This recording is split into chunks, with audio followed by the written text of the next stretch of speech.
اعوذ باللہ من الشیطان الرجیم بسم اللہ الرحمن الرحیم۔ مولانا ظفر علی خان فکری فورم کے تحت ہونے والے آج کے اس تعزیتی ریفرنس کا آغاز تلاوت کلام پاک سے کرتے ہیں۔ میں جناب علامہ فاروق اکرم صاحب سے درخواست گزار ہوں کہ وہ تشریف لائیں اور تلاوت کلام پاک پیش کریں۔ شکریہ۔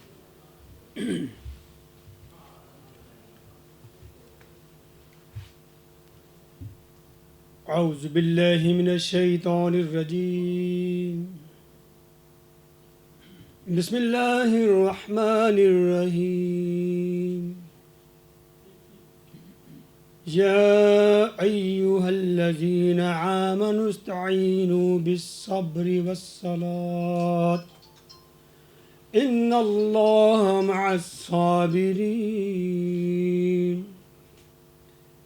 ولا تقولوا لمن يقتل الله ولا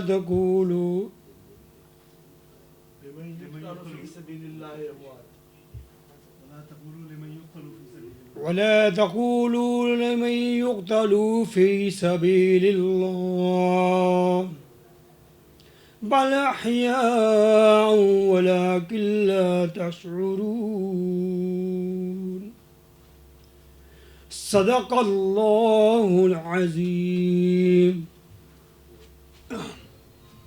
اور اب نعت یا عارفانہ کلام کے لیے جناب رموز قلندری صاحب۔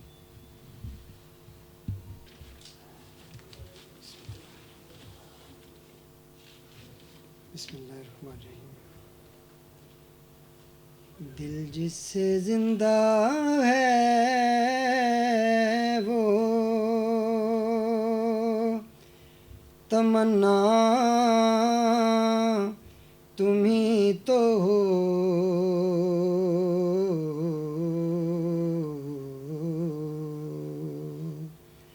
ہم جس میں بس رہے ہیں وہ دنیا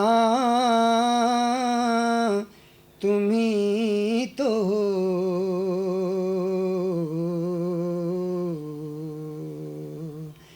دل جس سے زندہ ہے وہ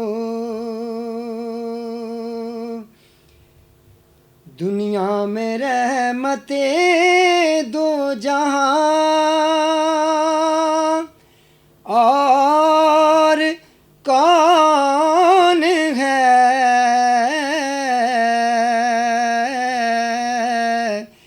دنیا میں رحمت دو جہاں اور کون ہے جس کی نہیں نظیر وہ تنہا تمہیں تو ہو،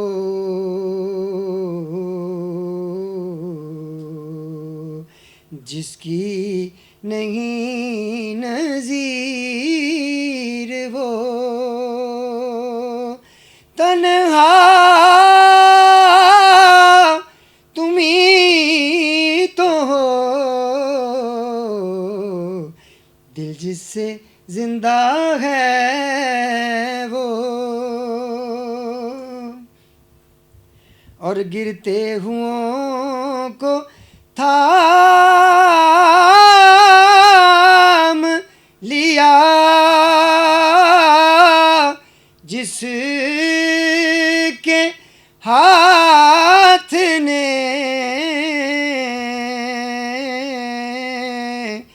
گرتے ہوں کو تھام لیا جس کے ہاتھ نے اے تاجدار یثرب بطحا تمہیں تو ہو، دل جس سے زندہ ہے وہ تمنا تم ہی تو ہو، ہم جس میں بس رہے ہیں وہ دنیا تم ہی تو ہو۔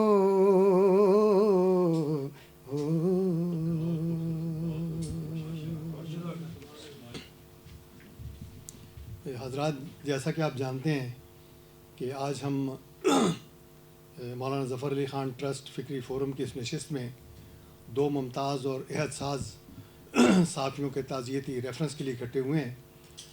جناب ڈاکٹر اعجاز حسن قریشی اور سید سعود طاہر، جنہوں نے گزشتہ ہفتے ایک کے بعد دوسرے یعنی ایک کے بعد دیگرے انتقال کیا، اور دونوں عہد ساز لوگ تھے۔ جناب ڈاکٹر اعجاز قریشی نے ادارے قائم کیے، اور سید سعود طاہر ایسے آدمی تھے جن کے دم قدم سے ادارے چلتے تھے۔ دونوں کی اپنی اپنی تاریخ ہے، دونوں کی اپنی اپنی خدمات ہیں، دونوں کا ایک بہت نمایاں کردار ہے۔ تو ان دونوں کی یاد کے لیے ہم یہاں اکٹھے ہوئے ہیں، اور اس لیے بھی اکٹھے ہوئے ہیں کہ ان دونوں کے لیے دعائے مغفرت بھی کریں۔ تو میں دونوں حضرات پر گفتگو کی ابتدائی گفتگو کے لیے جناب رؤوف طاہر سے درخواست کروں گا کہ وہ تشریف لائیں اور دونوں بزرگوں اور دوستوں کے ساتھ اپنی یادوں کو تازہ کریں۔ جناب رؤوف طاہر نے دونوں حضرات کے ساتھ کام کیا ہے۔ اعوذ باللہ من الشیطان الرجیم، بسم اللہ الرحمن الرحیم، نحمدہ ونصلی علی رسول الکریم۔ یا ایتھا النفس المطمئنہ ارجعی الی ربک راضیۃ مرضیہ فادخلی فی عبادی وادخلی فی جنتی۔ حضرات گرامی، سچی بات یہ ہے کہ ہم اخبار نویس جو روزانہ سینکڑوں الفاظ لکھتے ہیں اور بے تکان بولتے ہیں اور بولتے چلے جاتے ہیں،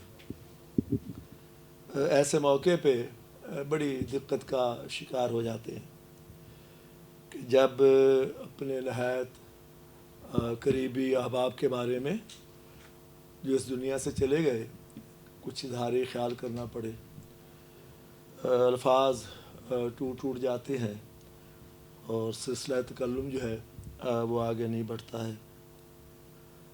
ڈاکٹر صاحب کے بارے میں اور برادر سعود طاہر صاحب کے بارے میں میں نے اپنے کالم میں کچھ چیزیں بیان کر دیں۔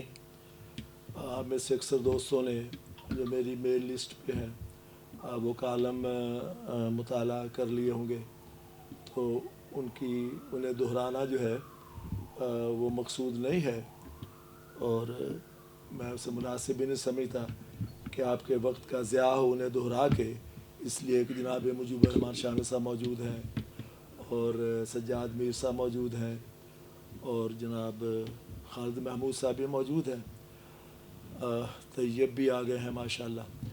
تو اور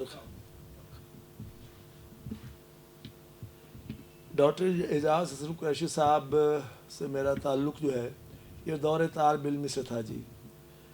وہ جو کہتے ہیں کہ میں نے جب لکھنا سیکھا تھا پہلے تیرا نام لکھا تھا، تو میں نے جب اسکول کے دنوں میں کتاب نصابی کتب کے علاوہ کچھ پڑھنا شروع کیا تو اس میں نوائے وقت اخبار تھا اور اردو ڈائجسٹ تھا جو ہمارے اسکول کی لائبریری میں آیا کرتا تھا۔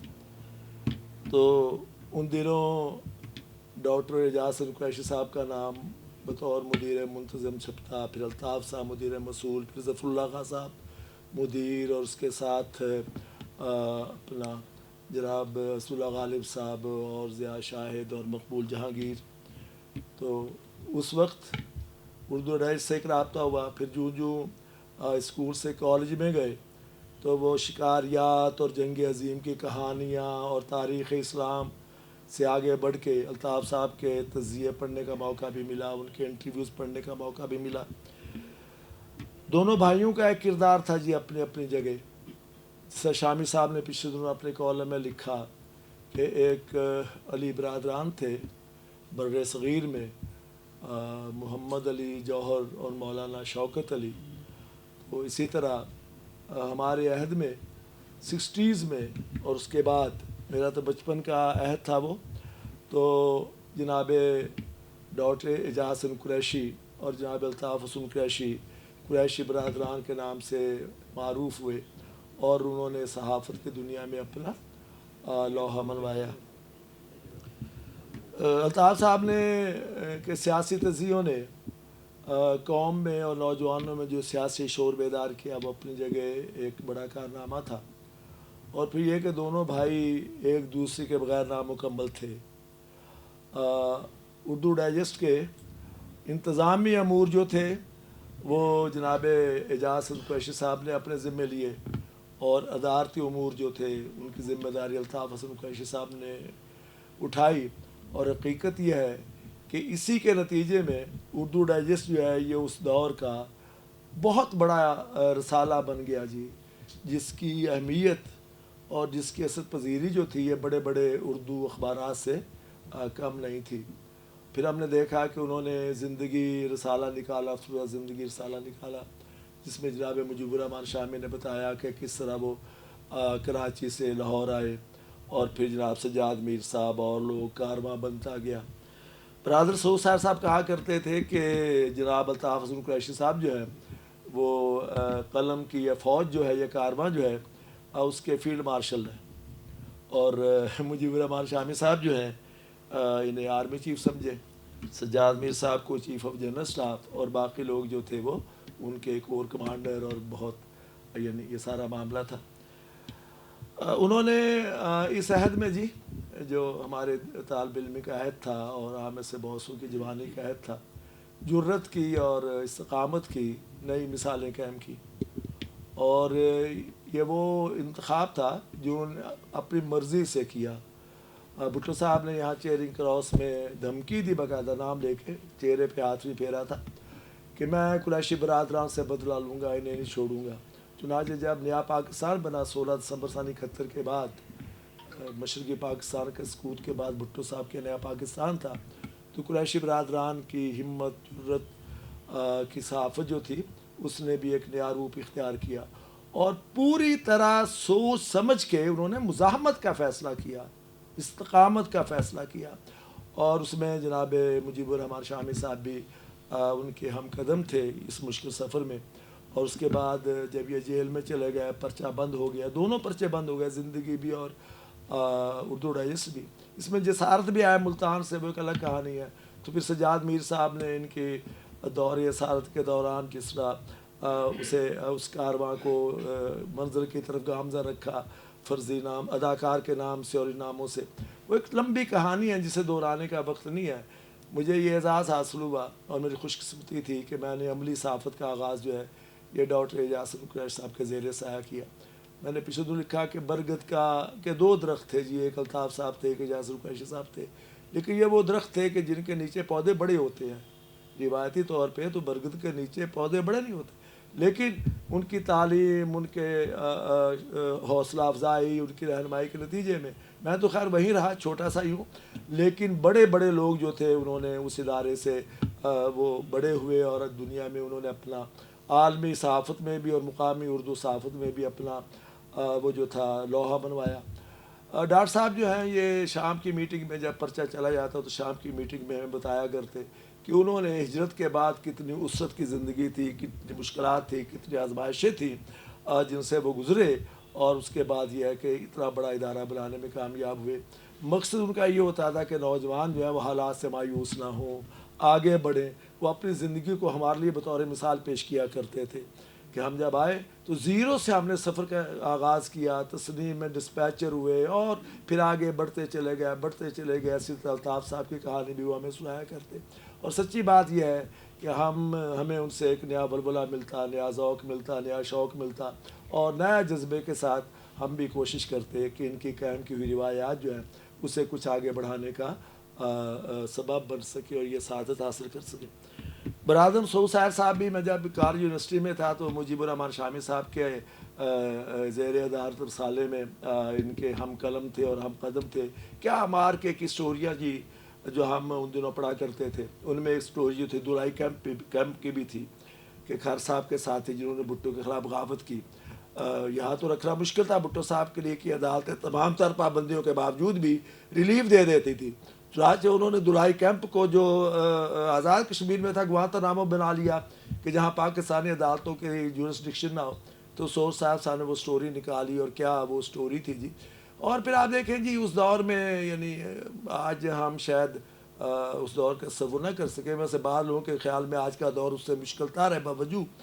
تو اس دور میں پنڈی میں رہتے ہوئے اور اسلام آباد میں رہتے ہوئے وہ صحافت کرنا جو سہسائر صاحب نے کی، سچی بات ہے بہت ہی بڑے دل گردے کا کام ہے. اور میرے جیسا آدمی تو سوچ بھی نہیں سکتا، میرا پتا پانی ہو جائے کہ جن مشکلات میں انہوں نے کام کیا. اور پھر جب ضیاء الحق نے اپنی پہلی پریس کانفرنس میں بطور CMLA گفتگو فرمائی تو ان کے دائیں بائیں بیوروکریٹ بھی موجود تھے. تو یہ سہسائر صاحب کی ہمت تھی کہ انہوں نے کہا اس بندے کے ساتھ آپ ان مقاصد کو حاصل کریں گے. سیکرٹری اطلاعات مسعود نبی نور جو ہمیں دھمکیاں دیا کرتا تھا بھٹو دور میں کہ تمہیں ٹرک کے نیچے مروا دوں گا اور ٹریفک کے ہاتھ سے مروا دوں گا. پھر شامی صاحب کے اور ضیاء الحق کے ساتھ جو مکالمہ ہوا وہ شامی صاحب آپ کو شاید بتانا پسند کریں گے. سہسائر صاحب کے ساتھ جی ملک کے اندر کئی سفر کرنے کا موقع ملا. وہ وہاں لاہور میں آتے تو میرے غریب خانے پہ کبھی کبھی وہ ٹھہر جاتے. پھر بیرون ملک بھی ہم بنگلہ دیش گئے، افغانستان گئے بن لادن کا انٹرویو کرنے کے لیے. یہ مئی کی بات ہے جس مہینے میں ہم نے ایڈ میں تجربات کیے تھے. پھر نواب اکبر بگٹی کی میں دلچسپ بات بتا کے اپنے گفتگو ختم کرتا ہوں. ہم کراچی میں تھے تو یہ جون جولائی کی بات ہے، بے نظیر کی پہلی حکومت کی آخری ریلیں چل رہی تھی. تو جسارت سے ہم نے ہمارے کچھ واجبات تھے وہ ہم نے وصول کیے، سوچا کوئٹہ چلتے ہیں. کوئٹہ گئے جی، وہاں پہ بگٹی صاحب وزیر اعلیٰ تھے، ادھر نواز شریف صاحب وزیر اعلیٰ تھے. بگٹی صاحب بے نظیر کو خاصا ٹائف ہم دے رہے تھے جس طرح پنجاب میں تھا. تو فاطمہ جناح روڈ پہ بگٹی صاحب کا بگٹی ہاؤس تھا جی، جس میں وہ شام کو مجلس لگایا کرتے تھے. یہ مجلس ہوتی تھی جس طرح عربوں کی مجلس ہوتی ہے، بلوچوں کی مجلس ہوتی ہے روایتی طور پہ. فرشی نشست ہوتی تھی جس میں لوگ جو ہیں وہ تکیوں کے ساتھ دیوار کے ساتھ بیٹھے ہوتے تھے. ایک طرف بگٹی صاحب ہوتے تھے اور عام یعنی برف کے پانی میں عام بالٹیوں میں ہوتے تھے اور سامنے چھری اور پلیٹ پکڑی ہوئی ہے. دوست وہ پلیٹ عام بھی کھا رہے ہیں، بگٹی صاحب سے گپ شپ بھی کر رہے ہیں. میں نے ان سے کہا، میں نے کہا بگٹی صاحب میں کو تیسری بار بلوچستان کے دارالحکومت میں آیا ہوں کوئٹہ میں. یہاں پہ پنجابی نظر آتے ہیں، یہاں پہ ہزارے نظر آتے ہیں، یہاں پہ اردو سپیکنگ بھی ہیں اور بھی ہیں، لیکن بلوچستان کے دارالحکومت میں بلوچ ٹامے نظر آتے ہیں. تو انہوں نے کہا کہ بلوچ جو ہے وہ پہاڑ پہ ہوتے ہیں. بگٹی صاحب نے کہا، سہسائر صاحب نے وہ لفظ میں نہیں دہراؤں گا، بیت کلفی میں تھوڑا وہ گالی کے ذمن میں آتا ہے، کہا نواب صاحب بلوچ کو پہاڑ سے نہیں اترنے دینا. جس دن وہ پہاڑ سے اتر آیا اپنی نوابی گئی. یہ گویا اس دور کے یعنی یہ ہمارا سرداری اور نوابی نظام جو قبائلی سسٹم جو ہے اس پہ بڑا لطیف طنز تھا. تو بگٹی صاحب نے، وہ بھی بڑے زندہ دل آدمی تھے، فکرے کو انجوائے کرتے تھے، تو انہوں نے بہت انجوائے کیا اس فکرے کو. جس طرح بھی تحسین مصطفیٰ نے ذکر کیا جی، ایک طویل فہرست ہے رفتگان کی. کوئی بھی ہم سفر نہیں شریک منزل جنوں، بہت ہوا تو رفتگاں کا دھیان آ کے رہ گیا. رفتگان کی ایک لمبی فہرست ہے سر، اس کا ذکر کروں گا بات لمبی ہو جائے گی. انہی مہینوں میں ہم نے ڈاکٹر مغیث کو اگلے جہاں روانہ کیا اور وہ کرونا کا شکار ہو گئے. پھر اس کے بعد عبدالغفار عزیز، ان سے ہمارا ایک اور نوعیت کا تعلق تھا، وہ کینسر کا شکار ہوئے. استاد محترم ڈاکٹر اعجاز قریشی صاحب جو ہے انہیں نمونیا کی شکایت ہوئی اور بلاوا آ گیا اور بندہ پھر رب کے حضور حاضر ہو گیا. پھر اگلے ہی دن جب یہاں پہ لاہور میں ڈاکٹر صاحب کے لیے قرآن خوانی تھی، سہسائر صاحب کی اطلاع ملی کہ وہ بھی اگلے جہان روانہ ہو گئے. شامی صاحب کی مہربانی ہے کہ وہ مجھ جیسے اطلاع آسان کو ساتھ لے لیتے ہیں. ایسے اس کے لیے بھی سجاد میر صاحب کو بھی ساتھ لے جانے کی کوشش کی، جسے رابطہ ہو سکا. بہرحال ہم وہاں پہنچے جی. مسجد وہ جو DH2 کی مسجد تھی اور ساتھی کو الوداع کہا. یہ سب دوست وہاں ہیں جہاں ہمیں بھی چلے جانا ہے. اور وہ جو منیر نیازی نے کہا تھا کہ وہ جو اس جہاں سے چلے گئے وہ جو اس جہاں سے گزر گئے کسی اور شہر میں زندہ ہے، ایک ایسا شہر ضرور ہے انہی دوستوں سے بھرا ہوا۔ جناب رؤوف طاہر رفتگان کی ایک فہرست دے رہے تھے، اب مل ہی جائے گا رفتگاں کا سراغ، اور کچھ دن پھرو اداس اداس۔ یہ رفتگان کی یاد میں ہونے والی مجلس ہے، اور رؤوف صاحب نے جناب ڈاکٹر اعجاز حسن قریشی صاحب کے بارے میں بہت تفصیل سے ذکر کیا ہے۔ انہوں نے 1960 میں ریڈرز ڈائجسٹ کی طرز پر بر صغیر میں ڈائجسٹ جرنلزم کا آغاز کیا، اور اتنا بھرپور انداز میں کیا جس کا رؤوف صاحب نے ذکر بھی کیا ہے کہ اس زمانے میں جب ڈیلی اخبارات 10 12 15 ہزار سے زیادہ نہیں چھپتے تھے، اردو ڈائجسٹ 1 لاکھ کے قریب چھپتا تھا، اور جو اس کا جو کوالٹی جرنلزم تھا وہ حکمران اور اپوزیشن سب جانتے اور سمجھتے تھے، جس کے نتیجے میں بار بار جناب الطاف حسن قریشی اور جناب اعجاز قریشی صاحب کو اور ان کے ساتھ جناب شامی صاحب کو بار بار قید و بند کی صحبتیں برداشت کرنی پڑیں۔ جناب ڈاکٹر اعجاز قریشی صاحب نے اردو ڈائجسٹ کے بعد جو دوسرے جرائد جاری کیے جن میں زندگی بھی شامل تھا، ان میں 1970 میں انہوں نے جسارت کا آغاز کیا تھا۔ اس جسارت کے آغاز کے موقع پر جناب ڈاکٹر شفیق جالندھری لاہور میں ان کے ساتھی تھے۔ میری استاد محترم ڈاکٹر شفیق جالندھری سے درخواست ہے کہ وہ تشریف لائیں اور اپنی یادوں کے چراغ روشن کریں۔ بسم اللہ الرحمن الرحیم۔ میں مختصر بات کروں، جیسے فرمایا تحصیل صاحب نے، میں نے جسارت میں بھی کام کیا، پھر شامی صاحب کے ساتھ 1 سال، اور مجھے کئی بار احساس ہوتا ہے اور کئی دوست نشاندہی کرتے ہیں کہ آپ نے اگر کچھ سیکھا ہے تو ایسے بڑے لوگوں کے ساتھ کام کرنے کا جو موقع ملا ہے، اس سے آپ کی صلاحیتیں نکھری۔ تو واقعی میں محسوس کرتا ہوں کہ یہ میری خوش قسمتی تھی، اعجاز حسن قریشی صاحب، الطاف حسن قریشی صاحب اور مجیب الرحمان شامی صاحب کے ساتھ کام کرنا۔ جب میں ندائے ملت میں تھا تو اس وقت اسماعیل صاحب جو تھے وہ رپورٹر کے طور پہ چلے گئے تھے، اس میں طارق اسماعیل صاحب جسارت میں، تو انہوں نے کئی بار مجھے کہا کہ آپ کو وہاں لے جانا ہے، آپ وہاں آئیں وہاں آئیں۔ میں نے پنجاب یونیورسٹی میں تو ہر ہماری پوسٹ جو ہوتی ہے لیکچر کے بعد اسسٹنٹ پروفیسر، ایسوسیٹ پروفیسر، وہ انٹرویو ہوتے ہیں، سلیکشن ہوتی ہے، لیکن اس کے علاوہ میں نے بہت ساری نوکریاں کی جسارت زندگی میں، لیکن ان میں سے انٹرویو صرف اعجاز حسن قریشی صاحب کو مجھے سعادت حاصل ہوئی، اور وہ انٹرویو جو میں نے یونیورسٹی پنجاب کے علاوہ بے شمار دوسری نوکریاں کرنے میں، جو انٹرویو دے کے بارگین وغیرہ کرنے کی جو ہوتی ہے کرتے ہیں تنخواہ وغیرہ کی، تو انہوں نے اعجاز صاحب نے، اور پھر بعد میں انہوں نے نہایت محبت اور شفقت سے کہا کہ یہ آپ کا اپنا اخبار ہے، آپ بھی اسی طرح کے نظریات اور خیالات کے اور سچے پاکستانی ہیں پاکستان کے لیے، ہم بھی اسی مقصد کے لیے، تو آپ نے اسے اپنا سمجھ کے کام کرنا ہے، اور اس میں کوئی ایسی بات نہیں کہ کوئی ملازم نہیں ہے آپ، تو یہ آپ کا اپنا ہے، ادارہ آپ کا اپنا ہے، اخبار آپ کا اپنا ہے۔ جسارت میں مجھے انہوں نے ہائر کیا تھا، اس کے فوری بعد یہ باتیں انہوں نے کہیں اور ویلکم کہا، اور بہت شفقت سے، اور اسی سے ہی جو پہلے تاثرات ہی جو تھے ایک بہت عظیم اور مشفق انسان کے میرے ذہن اور دل پہ رہے، اور ان کی قیادت ہم محسوس کرتے رہے۔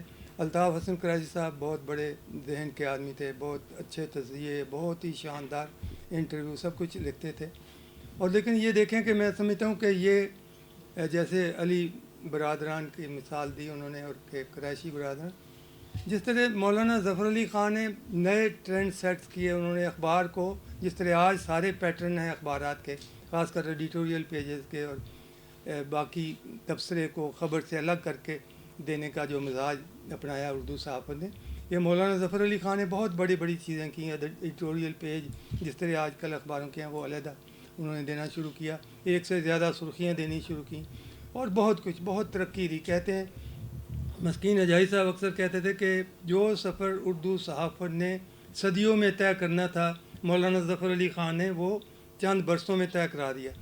تو وہ جس طرح انہوں نے کام کیا، اسی طرح آزادی کے بعد قریشی برادران نے یہ کام کیا، صحافت میں نیو ٹرینڈ سیٹ کیے، وہ پہلے تو اردو ڈائجسٹ، ریڈر ڈائجسٹ، جس نے پوری امریکن قوم کا مزاج بنا دیا اور ان کو ایک بہت ہی اچھا مزاج، خوش طبی سے بڑے بڑے مسائل اور مصیبتیں برداشت کرنے کا مزاج جو دیا، اور جو ان کی تربیت کی، وہی سارا کچھ اردو ڈائجسٹ نے کیا، اور اسی پیٹرن پہ انہوں نے شروع بھی کیا تھا. اور شروع میں ہم جانتے ہیں کہ فوٹو آپ سیٹ پہ بڑی کتابت کر کے بہترین خوش نویسوں سے اس کو ریڈیوس کرتے تھے، فلم بناتے تھے، اس سے پلیٹیں بنتی تھی. اس طرح کا کام اور کوئی اخبار سالہ نہیں کرتا تھا، یہ اردو ڈائجسٹ نے. اور سفید کاغذ اور اندر اسکیچز بنانے کا کام، اور کتنے ہی لائبریری بہترین بنائی گئی. اور مقبول جہانگیر، ضیاء شاہد، اسد اللہ غالب، عباس شاہ پوری، جو مجاہد لاہوری، اور پتہ نہیں کتنے اچھے اچھے مترجم اور رائٹر جو تھے وہ جمع کیے گئے، تب اردو ڈائجسٹ بنا. اور لاکھ سے زیادہ اس کی اشاعت ہوئی. اور اس طرح کے پھر بہار ہی آ گئی اس کی کامیابی کو دیکھ کے، فلاں ڈائجسٹ فلاں ڈائجسٹ فلاں ڈائجسٹ، ایک ٹرینڈ سیٹ کر دیا اس نے. اور اسی طرح زندگی کے متعلق جو شروع کیا انہوں نے، اور اس میں میں سمجھتا ہوں قیادت ان کی بڑی تھی. اور مینجمنٹ، آج شامی صاحب بیٹھے ہیں، بہت بڑے رائٹر، سارے دانشور، لیکن انہیں پتہ ہے کہ اگر ان سے پوچھیں اور اندر کی بات بتائیں تو یہ بتائیں گے کہ یہ باقی سارے کاموں سے مشکل مینجمنٹ ہے. اتنے لوگوں کو سنبھالنا، کرنا، سارے انتظامات اور سارا وہ کرتے تھے بڑے قریشی صاحب. تو اعجاز صاحب کا کمال ہی یہ ہے کہ جو فکر تھی، ان کی سوچ تھی، وہ سارا کچھ اس میں شامل تھے، جو جیسے سارے مل کے ٹیم کرتی تھی. لیکن سارے قائد جو تھے، ڈائنامک قیادت، بڑے متحرک، بڑے مستعد، بڑے مشفق، بڑے وسعت نظر رکھنے والے، وہ سارا چلانے کا، مینجمنٹ کا جو زیادہ مشکل کام ہے سارا، انہوں نے سنبھالا. ایک موقع پہ میں نے پوچھا کہ صاحب آپ کے ماشاءاللہ وہ صاحبزادگان، فاروق صاحب کو ہی ہم جانتے ہیں، باقی بعد میں آئے اور چھوٹے تھے اس وقت جب ہم کام کرتے. 1.5 سال میں نے اس ادارے میں کام کیا، شامی صاحب کے ساتھ 1 سال 6 مہینے 7 مہینے جسارت میں. تو وہ کہتے تھے کہ دیکھیں شفیق صاحب، یہ دنیا بڑی وسیع. میں نے کہا کہ وہ صحافت میں، انہوں نے کہا دنیا بڑی وسیع ہے، کوئی کمی نہیں اللہ کے گھر سے، آپ کام کرنے والے بنے تو بڑے رزق کے دروازے کھولے. پھر وہ بتاتے تھے کہ یہ جو پھلوں کو ٹریٹ کر کے باہر مڈل ایسٹ کو ایکسپورٹ کرنا، سبزیاں، اور ملک کی کہتے ہیں خدمت ہو رہی ہے، اور زر مبادلہ آ رہا ہے، ہمارے بچوں کو بہت کھلا رزق مل رہا ہے. تو اس طرح کے ان کی جو روشن ضمیری تھی اور وسعت ذہنی تھی، وہ اس کا انہوں نے ادھر کر کے لوگوں کے سامنے مثالیں قائم کی کہ آپ کتنا کچھ، یہ جو سبزیاں، پھل اور سارا کچھ کہاں کہاں نہیں ہے جہاں سے آپ رزق پیدا کر سکتے ہیں، اور بڑا وسیع رزق. اس طرح کی ان کی شخصیت تھی. اور میں سمجھتا ہوں کہ وہ ان کی قیادت نہ ہوتی تو پھر اردو ڈائجسٹ اور زندگی بھی شاید نہ ہوتا. اور ان کی شخصیت مین تھی، مرکز، اور سارے لوگوں کو ساتھ چلانا. ایک موقع پہ مجھے یاد ہے کہ یہ جو زندگی ہے اور قومی جو اردو ڈائجسٹ ہے، اس کے پیچھے سروسز انڈسٹری والوں کا اشتہار ہوتا تھا. کوئی 50,000 کے کم از کم اس سستے زمانے میں، یا ₹1,00,000 کے اشتہار ہوتے ہوں گے، بیک پیج کا ٹائٹل.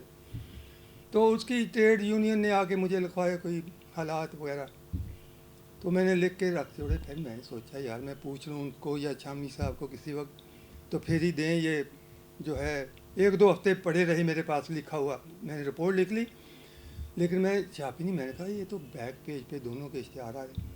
وہ کہیں کسی نے آ کے ان سے کہا تو پھر انہوں نے بلایا کہ یار وہ آپ کو لکھوا گئے تھے مزدور وغیرہ، تو وہ تو جینوئن نہیں تھیں ان کی باتیں. میں نے کہا ہاں جی. تو انہوں نے کہا پھر شائع کیوں نہیں کی؟ میں نے کہا سر وہ آپ کے پیچھے بیک پیج پہ دونوں پرچوں کے اشتہار ہو، حد ہو گئی ہے. آپ کو کس نے کہہ دیا کہ ہم یہ اشتہاروں کے لیے حق بات نہیں کہیں گے؟ وہ شائع کریں، ابھی شائع کریں، اسی بات آنا چاہیے نیکسٹ ٹائم. کمال ہوگی بھائی، آپ ہمیں سمجھے ہی نہیں ہیں کہ ہم اشتہاروں کے اوپر مریں گے اور اس پیسے کے لیے حق بات نہیں کریں گے. اگر آپ کہہ رہے ہیں، محسوس کر رہے ہیں کہ صحیح ہے، وہ شائع کریں. ہم نے شائع کیا، اگلے ہفتے سے، اگلے مہینے سے وہ صاف ہو گئے، اشتہار نہیں آئے دوبارہ. لیکن یہ ان کی جرت اور حوصلہ تھا. میں اتنی بات ہی کہوں گا، وقت کا میں. Thank you. حضرات، آج ڈاکٹر اعجاز حسن قریشی صاحب کے ساتھ ساتھ سید سعود ساحر صاحب کا بھی تعزیتی ریفرنس ہے. سید سعود ساحر صاحب جتنے ممتاز، منفرد اور صاحب اسلوب صحافی تھے، اس سے کہیں زیادہ وہ مجلسی انسان تھے. ان کی یادیں شاید برسوں لوگوں کو یاد رہیں گی. ان کے دیرینہ دوست جناب خواجہ فروخ سعید صاحب، جو Pakistan federal union of journalist کے صدر رہ چکے ہیں، وہ ان کے ساتھ انہوں نے ایک لمبی ان کی رفاقت رہی ہے. میں جناب خواجہ فروخ سعید صاحب سے درخواست کروں گا کہ وہ تشریف لائیں اور جناب سید سعود ساحر کے بارے میں اپنے خیالات کا اظہار کریں.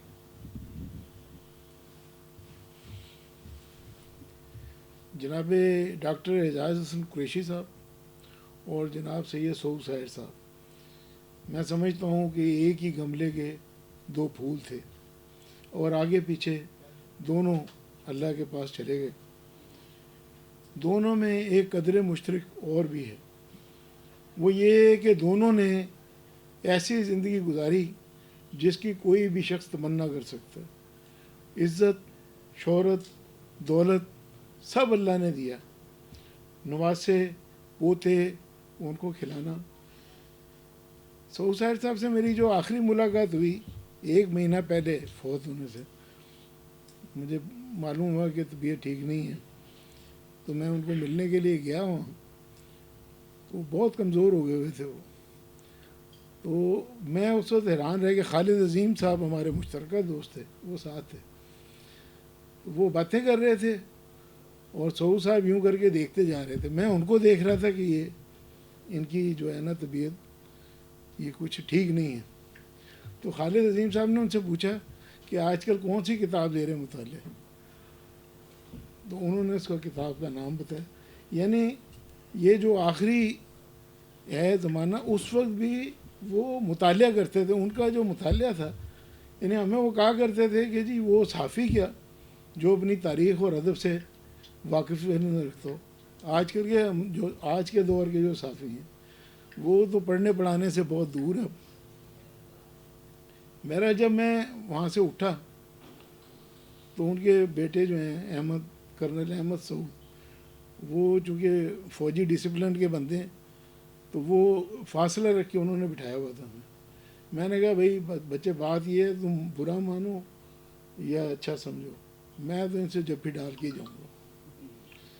میں آگے بڑھا تو وہ سعود صاحب کھڑے ہو گئے اور جب میں ان سے گلے ملا تو انہوں نے یہاں پہ چھوا مجھے اور میں نے بھی محسوس کیا کہ یہ شاید ہماری آخری ملاقات ہے. مجھے لگا کہ وہ بھی یہی جذبات رکھتے. تو اس کے بعد میری یہ خبر آ گئی. شکریہ. جناب سید سعود ساحر صاحب جتنے محبت کرنے والے انسان تھے اتنے ہی بہادر انسان تھے. صحافت میں بھی انہوں نے بہادری اور اپنی بہادری اور جمع مردی کا سکہ منوایا اور عام زندگی میں بھی. 1989 میں وہ راولپنڈی پریس کلب کے صدارتی امیدوار تھے. الیکشن کے پولنگ سے صرف 2 دن پہلے بیگم نصرت بھٹو نے راولپنڈی اسلام آباد پریس کلب کا دورہ کیا اور صحافیوں کو پلاٹ دینے کا اعلان کر دیا. سعود ساحر نے ان کے جانے کے فوری بعد ایک جلسہ کیا. انہوں نے کہا پہلے تو مقابلہ سعود ساحر اور ہمایوں ادیب کے درمیان تھا، اب مقابلہ ہمایوں فرادیب صاحب کے درمیان تھا، اب یہ مقابلہ سعود ساحر اور نصرت بھٹو کے درمیان ہو گیا ہے اور صحافتی برادری یہ فیصلہ کرے کہ وہ اپنے صحافی بھائی کو منتخب کرتی ہے یا سیاستدان کو. چنانچہ 2 دن کے بعد جب پولنگ ہوئی تو سعود ساحر صاحب بآسانی جیت گئے.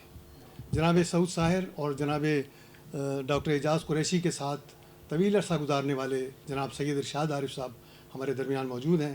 میں ان سے درخواست کر رہا ہوں گا کہ وہ تشریف لائیں اور اپنے خیالات کا اظہار کریں. جناب سید ارشاد عارف صاحب. السلام علیکم. نحمدہ و نصلی علی رسول الکریم. بسم اللہ الرحمن الرحیم.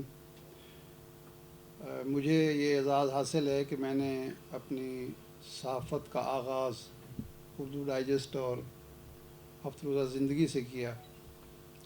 مجھے یاد ہے 78 میں لاہور آیا، نہ کہیں جان نہ پہچان، ایک اجنبی دیہاتی.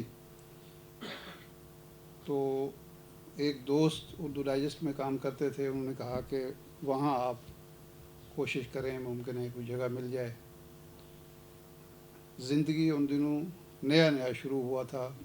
پہلے تو وہ پابندی رہی، تو ضیاء الحق صاحب کا دور تھا، 1 سال ہوا تھا. تو بہرحال میں اسی حوالے سے جناب اعجاز حسن قریشی صاحب سے ملا، اور آپ سمجھ سکتے ہیں کہ ایک شخص دیہات کا رہنے والا، اس کی کیا کیفیت ہوگی انٹرویو دیتے ہوئے.